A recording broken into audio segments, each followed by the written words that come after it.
जय श्री राधे कृष्ण। आप सभी का आपके अपने YouTube channel BK Mishra present में बहुत बहुत स्वागत है। आइए आज आप सब जानेंगे फाल्गुन मास कृष्ण पक्ष संकष्टी चतुर्थी व्रत के शुभ मुहूर्त के बारे में। चंद्र दर्शन का क्या समय होगा और फिर सुनेंगे चौथ माता की कहानी। प्रत्येक माह के कृष्ण पक्ष और शुक्ल पक्ष की चतुर्थी तिथि के दिन गणेश चतुर्थी का व्रत धारण किया जाता है। कृष्ण पक्ष में पड़ने वाली चतुर्थी को संकष्टी चतुर्थी और शुक्ल पक्ष में पड़ने वाली चतुर्थी को विनायक चतुर्थी के नाम से जाना जाता है। यह व्रत सभी प्रकार के दुख और संकट को दूर करने वाली है तथा भगवान गणेश जी की कृपा से, चौथ माता की कृपा से सभी प्रकार के मनोवांछित फलों की प्राप्ति होती है। संकष्टी चतुर्थी व्रत के दिन इस दिन विशेष प्रकार से भगवान गणेश जी का पूजन करना चाहिए, साथ में चौथ माता की पूजा करनी चाहिए और फिर चंद्रोदय होने पर चंद्र देवता को अर्घ्य प्रदान करने के बाद यह व्रत पूर्ण माना जाता है। फाल्गुन मास कृष्ण पक्ष की चतुर्थी तिथि प्रारंभ समय 15 फरवरी 2025 दिन शनिवार रात्रि 11:55 और चतुर्थी तिथि की जो समाप्ति है वह 16 फरवरी 2025 दिन रविवार रात्रि 2:27 पे चतुर्थी तिथि की समाप्ति है। तो चंद्रोदय व्यापनी के अनुसार 16 फरवरी रविवार के दिन संकष्टी चतुर्थी का सभी भक्तजन व्रत को धारण करेंगे।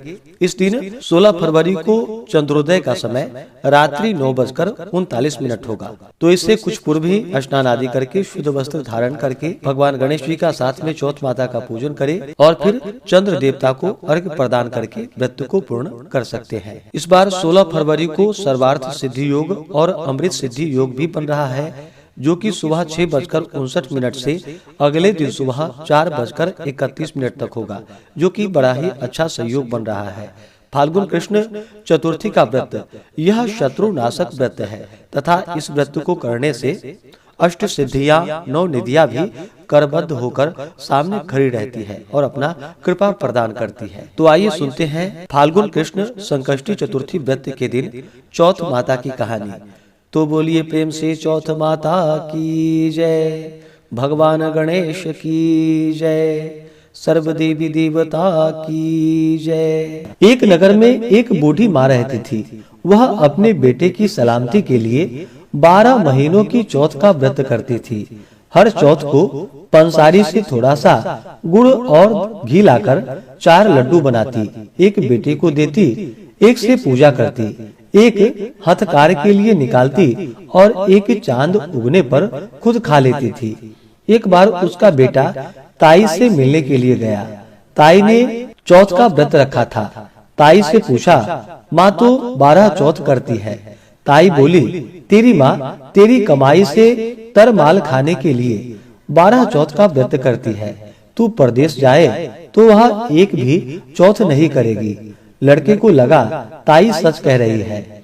घर आकर माँ से कहा, माँ मैं परदेश जा रहा हूँ, यहाँ तू मेरी कमाई खाने पीने में ही उड़ा देती है।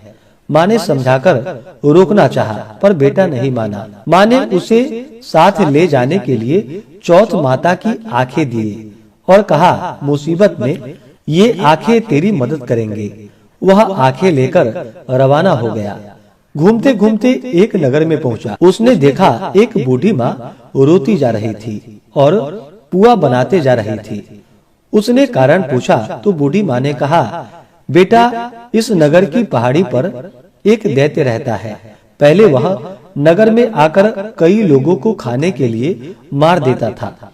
अब राजा हर घर से एक एक आदमी दैत्य के पास भेजता है और आज मेरे बेटे की बारी है, इसलिए रो रही हूँ और उसी के लिए पुए बना रही हूँ। वह बोला, तू पुए मुझे खिला दे, तेरे बेटे की जगह मैं चला जाता हूँ। बूढ़ी माँ ने खीर पुए उसे खिला दिए। खा पीकर वह सो गया। रात को राजा के सैनिक आए तो बूढ़ी माँ ने उसे भेज दिया। दैत्य के सामने पहुँचने पर उसने चौथ माता की आंखें दैत्य की तरफ फेंक कर कहा, हे चौथ माता, यदि मेरी माँ मेरी सलामती के लिए व्रत करती है तो दैत्य का सिर कटकर गिर जाए। तुरंत दैत्य का सिर कट गया। लड़का वापस आ गया। राजा ने उसे उपहार देकर विदा किया। चलते हुए एक दूसरे राज्य के नगर में पहुंचा। इस राज्य में आवा तभी पकता था जब एक इंसान की बलि दी जाती थी। सिपाहियों ने उसे पकड़कर आबे में चून दिया। लड़के ने आंखें आबे में डाले और कहा, हे चौथ माता, यदि मेरी माँ मेरे लिए व्रत करती है तो आवा मेरी बलि लिए बिना ही झट से पक जाए। आवा तुरंत ही पक गया। आबे में से मिट्टी की जगह सोने चांदी के बर्तन निकले। अंदर से लड़का बोला, बर्तन धीरे धीरे निकालना, मुझे लग नहीं जाए। राजा ने उसे निकलवाया और पूछा, इस आबे से तुम बच कैसे गए? लड़के ने बतलाया कि उसकी माँ चौथ माता का व्रत करती है, व्रत के कारण ही वह बच पाया। राजा को विश्वास नहीं हुआ। उसने एक चांदी की सुराही मंगवाई और कहा कि इस सुराही की नली से निकलकर दिखाओ, तभी मुझे विश्वास होगा। लड़के ने चौथ माता को याद करके आंखें सुराही में डाली और कहा कि मैं भंवरा बनूं, सुराही से निकलूं। लड़का भंवरा बनकर सुराही से निकल गया। राजा ने खुश होकर राजकुमारी की शादी उसके साथ करवाई और सभी लोग को चौथ माता का व्रत करने को कहा। उस लड़के को माँ की याद आई। उसने राजा के पास जाकर खुद के नगर जाने की इच्छा जाहिर की। राजा ने रथ, घोड़ा, हाथी और खूब सारा दान दहेज देकर उन्हें विदा कर दिया। चौथ के दिन अपने नगर पहुंचा। वह अकेला पंसारी के यहाँ माँ का इंतजार करने लगा। सोचा, चौथ है तो माँ यहाँ जरूर आएंगी। थोड़ी देर बाद लकड़ी टेकती हुई माँ आती दिखी। उसकी माँ की आंखों में जाले आने के कारण दिखना कम हो गया था। लड़के ने जानबूझकर अपना पैर लकड़ी में लगा दिया। कहने लगा, बलरे पूत, काटी मेरे पैर के लगा दी। माँ ने उसे नहीं पहचाना। कहने लगी, भैया मुझे चाहे कितनी भी गाली निकालू, पर मेरे बेटे को कुछ मत कहना। बेटा माँ के चरणों में गिर पड़ा। कहा, माँ मैं तेरा ही बेटा हूँ, मुझे माफ कर दो। माँ ने उसे गले से लगा लिया। नगर के लोगों ने विश्वास नहीं किया कि वह उसी का बेटा है। बूढ़ी माँ ने चौथ माता को याद करके कहा कि हे चौथ माता, यदि मैं अपने बेटे के लिए व्रत करती हूँ तो मेरे स्तन में दूध भर जाए और उसकी धार मेरे बेटे के मुंह में गिरे। माँ के स्तन से दूध की धार निकलकर बेटे के मुंह में गिरने लगी। लोग चौथ माता की जय जयकार करने लगे। उस नगर के सभी लोग चौथ माता का व्रत करने लगे। हे चौथ माता, जैसे बूढ़ी माँ और उसके बेटे की सहायता की, वैसे भी हमारी ही करते रहना। कहानी कहने, सुनने और हुंकारा भरने वाले पर कृपा करना। तो बोलिए प्रेम से भगवान गणेश की जय, चौथ माता की जय, सर्वदेवी देवता की जय।